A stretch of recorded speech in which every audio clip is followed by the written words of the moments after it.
मैं SP Dixit GPS school गुड़ागौड़जी से। बेटे, सब्जियों में अपना जो टॉपिक चल रहा था, सब्जियों में जड़ ग्रंथि रोग चल रहा था, ठीक है ना। तो जड़ ग्रंथि रोग मैंने आपको बताया था कि ये जो रोग जो होता है किसके कारण होता है, मिल्वा डेगाइन इनकोगनिटा, ठीक है। और ये मैंने बताया था कि ये मुख्यतः मिल्वा डेगाइन इनकोगनिटा जो होता है ये भूमिगत जो जड़ें तो भूमिगत होती हैं, लेकिन फल भी अपन बोलेंगे कुछ भूमिगत होते हैं, उन पर ये अपन बोलेंगे अटैक करते हैं, उनको संक्रमित करते हैं। तो एक तो मैंने उसका आपको रोगजनक बता दिया था, ठीक है। रोगजनक के अलावा अपन बोलेंगे पादपों में पड़ने वाले प्रभाव, ठीक है, पादपों पर इनका क्या प्रभाव पड़ता है वो मैंने आपको बता दिया था, ठीक है। और पादपों में प्रभाव के बाद अब अपना उसी के अंतर्गत रेगुलर वे पे अगर अपन देखें तो ये आपका डिजीज साइकिल आता है, रोग चक्र, ठीक है ना बेटे। तो रोग चक्र में अगर अपन देखें तो देखो ये कैसे इसका मीन्स किस तरह से ये जड़ों को संक्रमित करता है, इसके बारे में अब इस टॉपिक के अंतर्गत अपन देखेंगे, ठीक है बेटे। अब देखो बेटे, रोगजनक यहां पर अगर अपन देखें तो रोगजनक सूत्रकृमि, वही मिल्वा डेगाइन सूत्रकृमि की उत्पत्ति बोल सकते हो, या अपन बोल सकते हैं तो उत्पत्ति एवं पुनरावृत्ति एवं पुनरावृत्ति,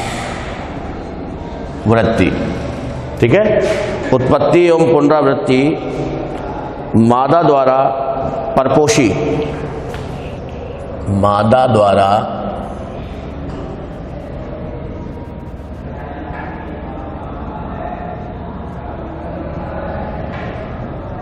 ठीक है, अपन बोलेंगे मादा द्वारा ये परपोषी ऊतकों, ठीक है, परपोषी जो परपोषी के ऊतक है, परपोषी के ऊतकों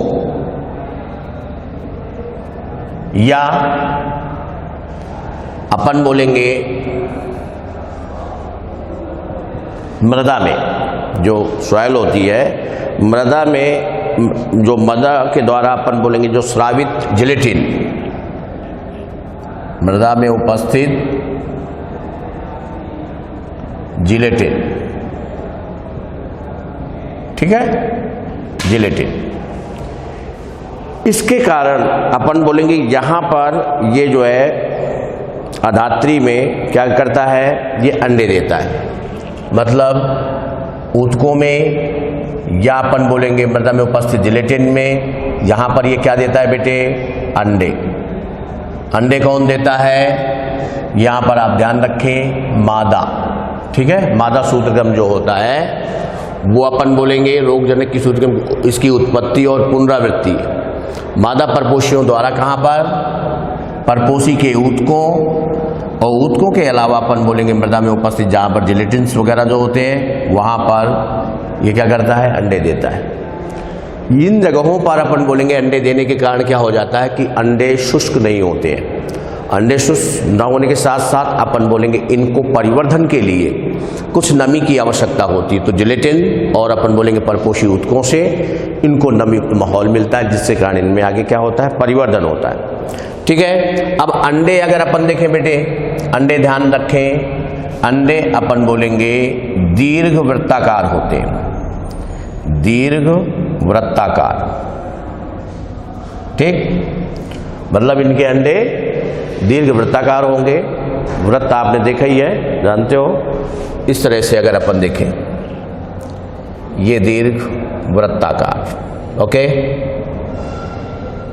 दीर्घ वृत्ताकार, इस टाइप से अपन बोलेंगे इसके अंडे होते हैं, ठीक है। और ये अपन बोलेंगे इनकी संख्या लगभग अगर अपन देखें तो ध्यान रखेंगे 400 से 500 तक, अब ये अंडे जो होते हैं, आप ध्यान रखेंगे यहाँ पर,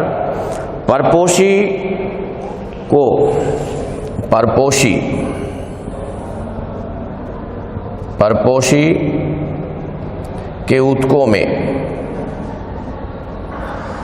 में ये पुटिका, या इसको अपन क्या बोल देते हैं,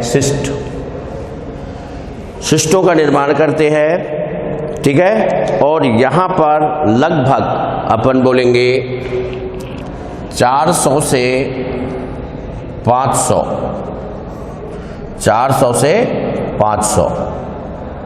ये यहाँ पर सूत्रक्रम पाए जाते हैं। क्लियर? मैंने आपको बताया कि ये ऊतकों में अंडे देंगे, फिर यही अंडे दीर्घ और वृत्ताकार होते हैं, इनकी संख्या लगभग इतनी होती है, 400 से 500 मैंने आपको बताया। अब जब ये ऊतकों में देते हैं तो वहाँ पर किसका निर्माण करते हैं, पुटिका का, सिस्ट का निर्माण करते हैं, सिस्ट बोल सकते हो, ठीक है, सिस्ट का निर्माण करते हैं। और इन सिस्टों की संख्या कितनी हो जाती है, इनसे अपन बोलेंगे 400 से 500। इन सिस्टों की भी संख्या आप ध्यान रखेंगे यहाँ पर, इनकी भी संख्या कितनी हो जाएगी, 400 से 500, जिनसे प्रत्येक अपन बोलेंगे सिस्ट से अगर अपन देखें तो एक सूत्रक्रम क्या हो जाता है, बाहर निष्कासित होता है। क्लियर? इसके साथ साथ अगर अपन देखें तो ये जड़ों को संक्रमित करता है, ठीक है। जड़ों में अगर अपन देखें तो जड़ों में इन सिस्टों का निर्माण हो जाता है, या आप बोल सकते हो कि ये जड़ें क्या हो जाती हैं, ये जड़ें फूल जाती हैं और ये गांठ का निर्माण करती है, नोड्यूल्स का निर्माण करती है, ठीक है। नोड्यूल्स का निर्माण करने के साथ साथ, ठीक है, और मादा भी यहाँ पर आप ध्यान रखें, इस अवस्था में मादा आकार में बड़ी एवं ये फूल जाती है, ठीक है। इसके साथ साथ अगर अपन देखें तो ये मादा आकार में बड़ी हो जाती है, किसके कारण, अपन बोलेंगे फूलने के कारण ये आकार में बड़ी हो जाती है। अब इसके बाद अगर अपन देखें अंडे के बाद, जब यहाँ पर ये अंडे दे देती है तो अंडे में स्फुटन की प्रक्रिया होती है, ठीक है। अंडा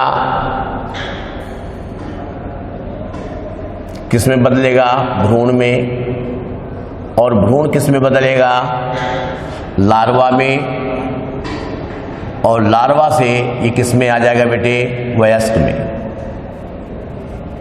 ठीक। अब जैसे ही अंडे में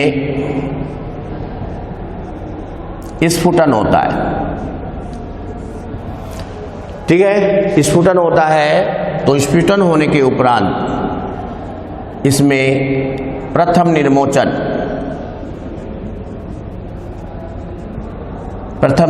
होता है, ठीक है। और प्रथम निर्मोचन के उपरांत ये जो भ्रूण जो होता है, प्रथम निर्मोचन के बाद किसका निर्माण होगा, भ्रूण का निर्माण हो जाएगा। और इसके साथ साथ यहाँ पर अंडों से बाहर आने पर ये अपन बोलेंगे कैसा होता है, प्रथम निर्मोचन के बाद ये बेलनाकार,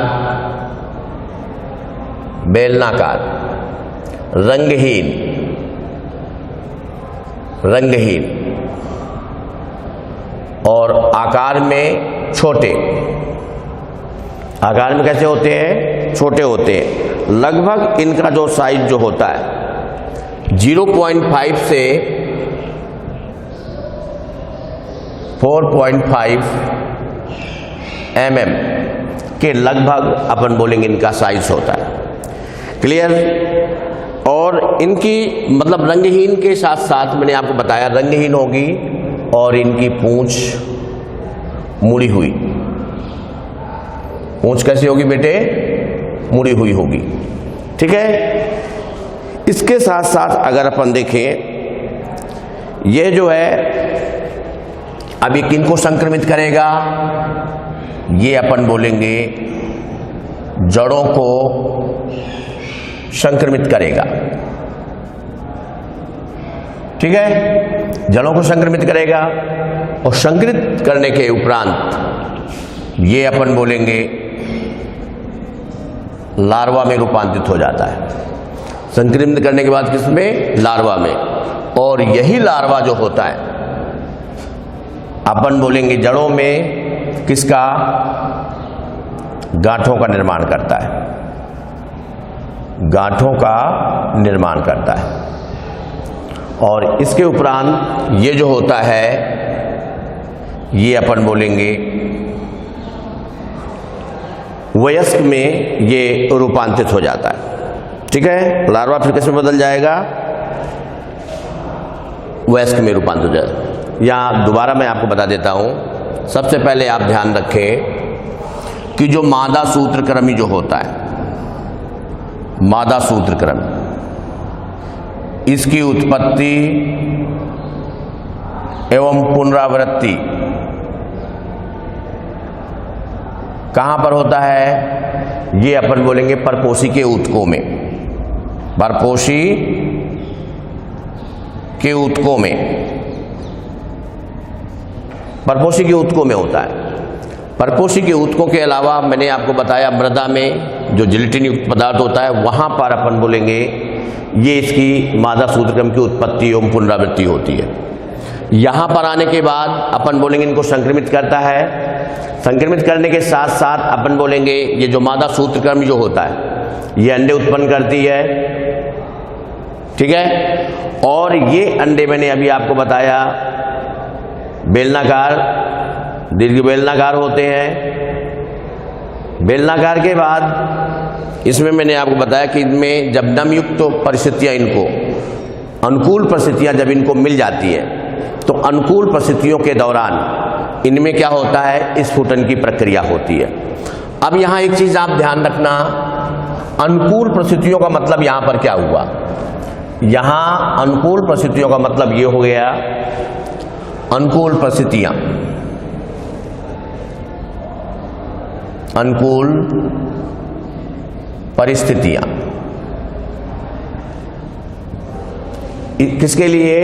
अंडों के स्फुटन के लिए। अंडों के स्फुटन के लिए।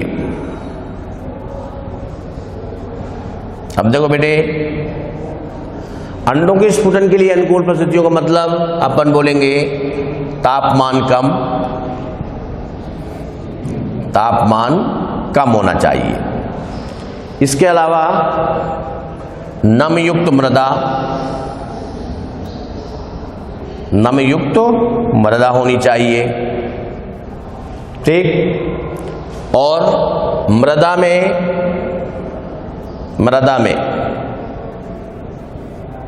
पर्याप्त मात्रा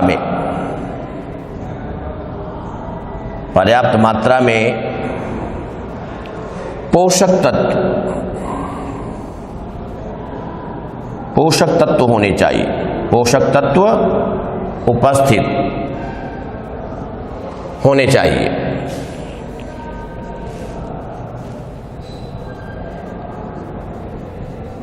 ठीक है, पोषक तत्व होने चाहिए। तो जब इनको ये कंडीशंस जब मिलती है तब उस समय अपन बोलेंगे इनमें क्या होता है? इनमें बेटे स्फुटन होता है। ठीक है, स्फुटन के बाद जैसे ही अपन बोलेंगे इनमें स्फुटन की प्रक्रिया होती है तो ये जड़ों को संक्रमित करके फिर क्या होगा? स्फुटन के बाद इनसे अपन बोलेंगे ये भ्रूण निकलेगा और यही भ्रूण जो होता है ये अपन बोलेंगे जड़ों को संक्रमित करता है। जब जड़ों को संक्रमित करेगा तो जड़ों में अपन बोलेंगे पुटी, आप बोल सकते हो पुटी नुमा, और पुटी का मतलब अपन बोलेंगे जड़ों में क्या होती है? छोटी छोटी गांठें बन जाती है। और इन गांठों की संख्या मैंने अभी आपको बताया कि लगभग 400 से 500 तक इनकी गांठों की संख्या होती है। फिर इसका प्रभाव जब जड़ों में अपन बोलेंगे गांठें बन जाएंगी, तो गांठें बनने के उपरांत अपन बोलेंगे जो जड़ों में पोषक पदार्थों की अवशोषण की जो क्षमता जो हो जाती है, वो क्षमता क्या हो जाती है, कम हो जाती है, जिसके कारण पादप को पर्याप्त मात्रा में पोषक तत्व नहीं मिल पाते हैं। और जब पर्याप्त मात्रा में पोषक तत्व नहीं मिल पाते हैं तो न मिल पाने के कारण अपन बोलेंगे इसका प्रभाव पादप के वायवी भाग, मतलब वायवी भाग मतलब मृदा से जो ऊपर वाला जो भाग जो होता है उस भाग में स्पष्ट रूप से देखा जा सकता है। स्पष्ट रूप से देखने का मतलब अपन बोलेंगे पर्णहित का विकास पर्याप्त मात्रा में नहीं हो पाता है, और जब पर्णहित का विकास नहीं हो पाएगा, डेवलपमेंट नहीं उसका हो पाएगा, तो वो फोटोसिंथेसिस की प्रक्रिया या प्रकाश संश्लेषण की प्रक्रिया नहीं कर पाएगी, जिसके कारण पादप लगातार क्या हो जाएगा बेटे, कमजोर हो जाएगा।